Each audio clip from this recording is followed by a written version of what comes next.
The 7000 series oscilloscope provides advanced search and navigation capabilities that make it possible to utilize the full power of the deep memory in a number of ways, depending on what kind of signal artifacts you're searching for.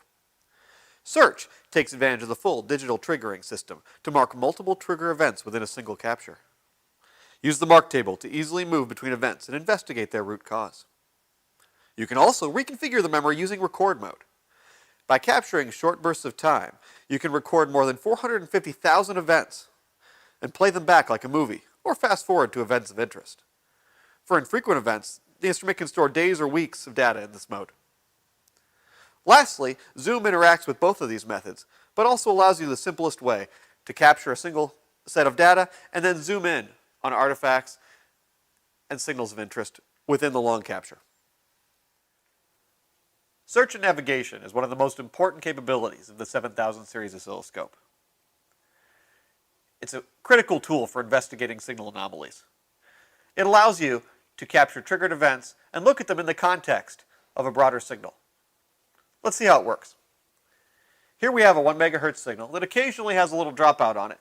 You can see it moving across the screen. We really want to learn today how often that's occurring. So let's move out to 1 millisecond per division. There's a lot of data, a lot of waveforms on that display. Now let's activate the search mode.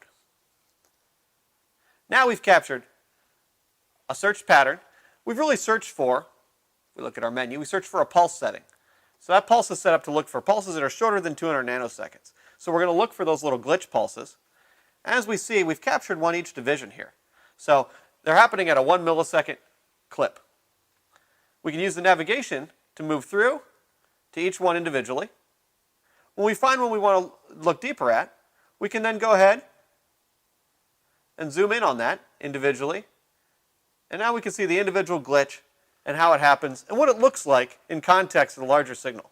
This is a great way to see that, hey, this glitch happens once every millisecond on a regular pattern. And now we can investigate further, find root cause, and solve our problem. So that's search and mark, or the search and navigation technique we can use on the new 7000 series oscilloscope. Record mode is one of the important search and navigation tools on the 7000 series oscilloscope. Here we'll use record mode to capture segments or thousands of frames of data that we can then play back and analyze in different ways. Let's see how that works. So first we have our signal here. We see that it's a 1 megahertz signal with an occasional dropout on it. We've seen that before. Let's go ahead and look deeper. So, the first thing we can do is really zoom in on that signal. Now we can really clearly see the dropout is occasional. By the Keller, we can tell that most of the time the signal goes high, but once in a while it drops out. But we really want to see how that works together and what the timing and the nature of that signal are.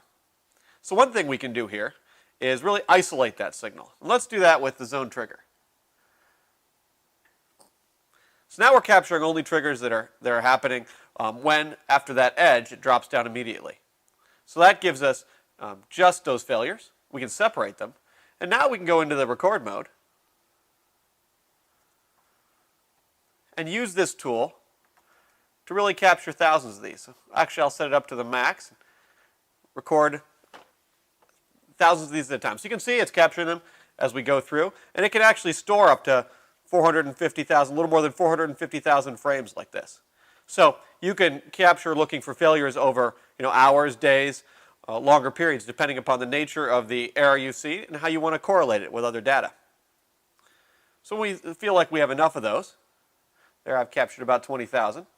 Now we can go back and we can use our nav keys to kind of play through that, look at those individually like a movie, correlate them with other signals we've seen, or we can just go frame by frame, look at each individual signal and why that is. So, we had other embedded signals on here. We could look for causation and correlation with other signals and really get a great idea of how this signal, this dropout, is occurring in time and why it's occurring.